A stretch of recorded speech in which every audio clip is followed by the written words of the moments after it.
Back for another deep dive. Today, we're looking at something pretty ambitious. It's called iTransit 44, and it claims it can completely change, well, pretty much everything about trucking. We've got their website, and they lay out all the details. And let me tell you, they are making some bold, bold promises. Yeah, it's not just like some small improvements here and there. They're really going for a complete system overhaul, like rethinking how we move goods around and how we manage energy. So iTransit 244, what is it? At the heart of it, it's about electric trucks, but not the kind we usually see. Instead of plugging in and waiting for hours, they're proposing swappable batteries. Like those old video game cartridges, Yeah, right? exactly. You pull into a station, swap out your depleted battery for a fully charged one, and you're back on the road in minutes. They say it only takes like 5 minutes to do a swap. And that's only one part of it. What's really fascinating is how they connect this to the entire energy grid. Okay, I'm all ears. How do they do that? Well, they're not just thinking of these swappable batteries for trucks, they see them as giant energy storage units. So think of a solar farm generating a ton of power during the day. Instead of wasting all that extra energy, you store it in these batteries. And then later on, the trucks can use that stored energy. So it's like they're solving two problems at once, making electric trucks more practical by getting rid of those long charging times. And at the same time, they're making the energy grid more flexible so it can handle all the ups and downs of renewable energy. Exactly, it's a really clever idea, and they claim it could be incredibly effective. They say you could need up to 40% fewer batteries for the trucks themselves, and up to 80% fewer batteries for energy storage overall. They even suggest it could mean 40% fewer trucks on the road. Whoa, hold on. 40% fewer trucks. That seems a bit hard to believe. Is that even realistic? Well, that's what we're here to dig into. They've got a whole bunch of arguments for how this system would work. Let's look at some of the details. For example, they talk about an 800-kilometer trip. With a normal electric truck and its massive battery, you'd need a long charging stop. Right, but with iTransit T44 and those swappable batteries, they're saying you could make that same trip with a smaller battery and just swap it out halfway through. And while that truck is getting a fresh battery, it can also feed energy back into the grid if needed. So it's not just about keeping trucks moving, it's about turning them into mobile energy hubs. Okay, I like the sound of that. But how does it actually work in practice? Where do all these batteries get charged, and how do you even manage a system this big? That's where their standardized mini container system comes in. They call it ICS-44. It's designed to handle both goods and batteries, so you could have everything automated, the loading, unloading, and even the battery swapping. So trucks should be constantly on the move, dropping off goods, swapping batteries, and all with very little downtime. It's like something straight out of a sci-fi movie. It does have that futuristic feel to it, but we have to remember this whole system would need a huge network of special stations, and it would take a ton of coordination to make it all work. Okay, so let's say they can actually build all of that. What are the supposed benefits, besides, the obvious environmental advantages of using electric trucks? Well, they say that by connecting freight transport and energy management so closely, they could tap into the cheapest and greenest electricity available at any time. They believe this would lead to some significant cost savings, not just for the trucking companies, but for people like us, too. Cheaper goods, less pollution, a more resilient energy grid. It sounds almost too good to be true, but come on, there have to be some downsides, right? Of course, there's no such thing as a perfect system. And to be fair to them, they do acknowledge some potential challenges. One they bring up is noise pollution. If you have more trucks operating at night to take advantage of lower energy costs or to avoid traffic, you could end up with a lot more noise in residential areas. Yeah, I can see that being a problem. Yep. Even if the trucks themselves are quieter, having more of them on the road at night is going to be disruptive. So how do they plan to address that? Their solution is something called Swiss trucks. These trucks, developed in Switzerland, are designed with some really advanced noise reduction features. They claim these trucks are so quiet they could practically sneak past a sleeping baby. Okay, I have to admit, that's a pretty funny image. But are quieter trucks really enough to solve the problem for people living near highways or transportation hubs? What do you think? It's a good question, and it raises a bigger issue. How do we balance the potential benefits of a system like iTransit 44 with the potential impact on communities? It's a complex question with no easy answers. All right, so we've got quieter trucks, possible cost savings, a more flexible energy grid. It's starting to sound like they've thought of everything, but there's one big piece of the puzzle we haven't talked about yet: the drivers. Where do they fit into this whole scheme? That's where things get really, really interesting.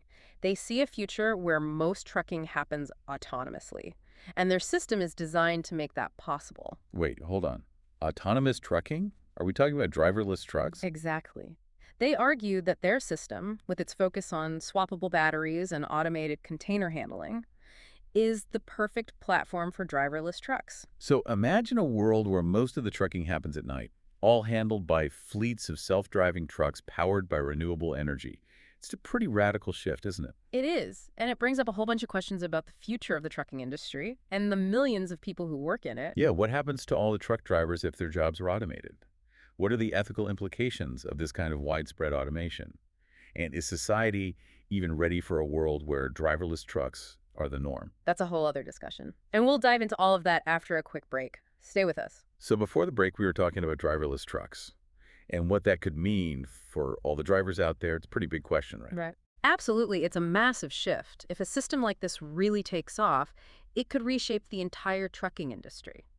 And it makes you wonder about the ripple effects. I mean, it's not just the drivers themselves. It's also the mechanics, the dispatchers, everyone who keeps the current system running. You're right, it's a whole ecosystem built around trucking. But iTransit 244 argues that their system could actually make the profession more attractive by focusing on those shorter hauls and daytime routes, leaving the long-haul stuff to the autonomous trucks. So they're not saying drivers will disappear entirely. More like there'd be a shift in the types of jobs available. Exactly, a different kind of trucking job. They also point out that Europe's already facing a shortage of truck drivers, and this system could help address that in a way. Okay, so we've got this a potential workforce shift to consider. Yeah. And we talked about the noise pollution issue. What other potential downsides did they mention? One that kind of surprised me is the possibility of increased energy consumption in some areas. Wait, really? I thought this whole system was supposed to be more energy efficient. How could it end up using more energy? Comes down to the charging infrastructure. You got to charge all those swappable batteries somewhere, right?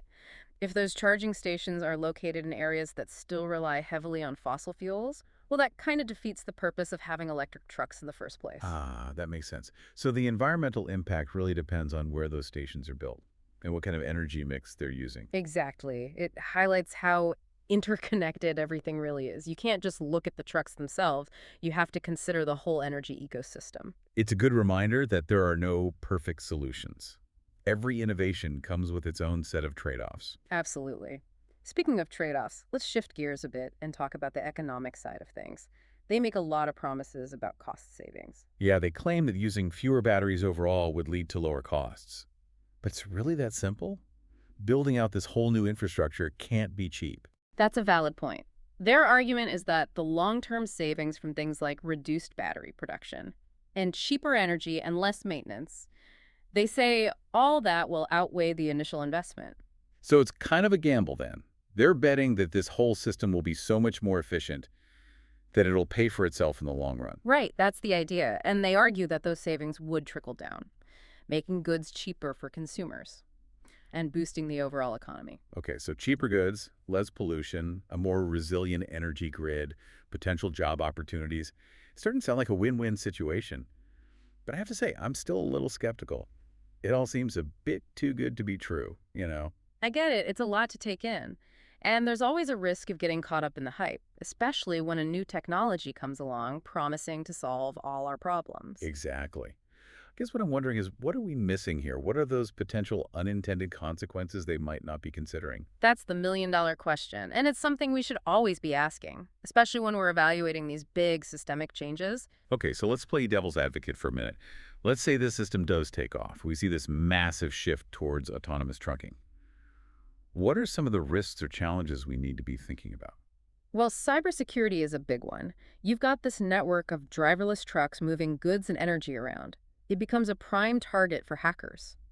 Imagine the disruption if someone could take control of those vehicles or manipulate the energy flow. Yeah, that's a pretty scary thought. We're already seeing how vulnerable our digital systems are. It's not hard to imagine those vulnerabilities being exploited in a system like this. Right, and then there's the whole issue of data privacy. This system would generate a huge amount of data about where goods are going, how energy is being used, even potentially people's travel patterns. How do we make sure that data is protected and used responsibly? Those are some serious concerns. It seems like with every technological leap forward, we open up a whole new set of ethical and security challenges. It's true, and that's why it's so important to have these conversations now. before these technologies become widespread. We need to think about the potential downsides, the unintended consequences, and build in safeguards from the very beginning. It's a good reminder that innovation isn't just about developing new gadgets and systems. It's also about considering the bigger societal and ethical implications of those innovations. Exactly. And it's about making sure we're using these technologies to create a better future for everyone, not just a select few. Okay, so we've talked about the potential downsides, the ethical considerations, but we have to remember, iTransit 44 is still just a proposal at this point. There's no guarantee it will actually be implemented. Right. It's all still theoretical. Even if it is implemented, there are still tons of logistical hurdles to overcome. Building out that massive infrastructure, coordinating with energy providers, convincing trucking companies to adopt the system, it's a massive undertaking. It makes you wonder if it's even possible to pull off something this ambitious. It would require a level of coordination and cooperation we don't always see, especially when you've got so many different stakeholders involved. That's true. But it's also worth noting that we are seeing a growing trend towards collaboration and interconnected systems. Think about how the internet has transformed communication and commerce. Yeah, we're more connected than ever before. And that connectivity is creating new possibilities for innovation and collaboration. Exactly. And that's why iTransit 24 is so intriguing, even if it doesn't succeed in its current form. It gives us a glimpse into a future where our systems are more integrated, more efficient, and more aligned with the needs of a rapidly changing world. So it's not just about trucking anymore. It's about how we rethink the way we move goods, manage energy, and ultimately build a more sustainable future. Right, exactly. And that's what makes this deep dive so compelling. We're not just talking about nuts and bolts here. We're talking about big ideas, potential disruptions, and the future we're creating. All right, we've covered a lot of ground in this deep dive. We've explored the details of iTransit 44. We've debated the potential benefits and drawbacks, and we've considered the broader societal implications. So what does it all mean? Where do we go from here? We'll wrap things up when we come back for our final segment. All right, we're back and ready to wrap up our deep dive into iTransit 44. We've covered a ton of ground, from those swappable batteries to self-driving trucks and everything in between. It's been a fascinating exploration. We've gone from the tiny details to those really big picture questions about the future. So where do we land after all of that? What's the key takeaway for our listeners who are trying to understand this whole iTransit 44 idea? Well, I think the most important thing to remember is that this isn't just some random isolated concept. It reflects these bigger trends we're seeing everywhere across all kinds of industries: automation, electrification, that push for more efficient and sustainable systems. Yeah, it's like what we were saying earlier. We're seeing those same trends in cars and manufacturing, even in how we manage our homes with smart technology. Exactly. And iTransit 44 is almost like a perfect example of how those trends could all come together, especially when it comes to logistics and energy. It gives us a glimpse into a future where those two sectors are completely intertwined. So it's not just about moving goods around anymore. It's about how that movement is tied to how we produce and consume energy. Right, it's all connected. And that leads to a really interesting question. If a system like this actually becomes reality, what are the bigger implications? How would it change the way we think about things like infrastructure, urban planning, even the role of government in managing these complex systems? It's pretty mind-blowing to think about all the potential ripple effects. Like if you've got all these trucks acting as mobile energy storage units, could that change how we design our power grids? Could it make us less dependent on those huge centralized power plants? It's definitely possible, and that could have huge consequences for energy independence, protecting against blackouts, even how we think about bringing energy to remote or developing parts of the world. It's like this one concept, iTransit 44, just opens up so many possibilities Yeah, and potential disruptions. it does, and that's what makes it so interesting to think about. Even if this specific system never gets built, the ideas behind it are pushing the boundaries. They're making us rethink what we thought was possible. It makes you realize that the future isn't just something that happens to us. It's something we're actively creating through the choices we make, the technologies we develop, and the conversations we have about the kind of world we want to live in. Absolutely. And that's why these kinds of deep dives are so important. They challenge us to think critically, to ask those tough questions, and to engage in the conversations that will shape our future. So as we wrap up our exploration of iTransit 44, we're left with more questions than answers. Could this system really revolutionize how we move goods and manage energy? Is it just a utopian dream, or is it a real roadmap to a more sustainable future? I guess only time will tell. But one thing's for sure. The ideas behind iTransit 44 are a powerful reminder. We have the power to reimagine our systems and create a future that's more efficient, more sustainable, and better for everyone. And on that note, we want to hear from you. What are your thoughts on iTransit 44? What excites you? What worries you? And what questions are you still grappling with? Join the conversation online. Let us know what you think. Until next time, keep exploring, keep asking questions, and keep diving deep.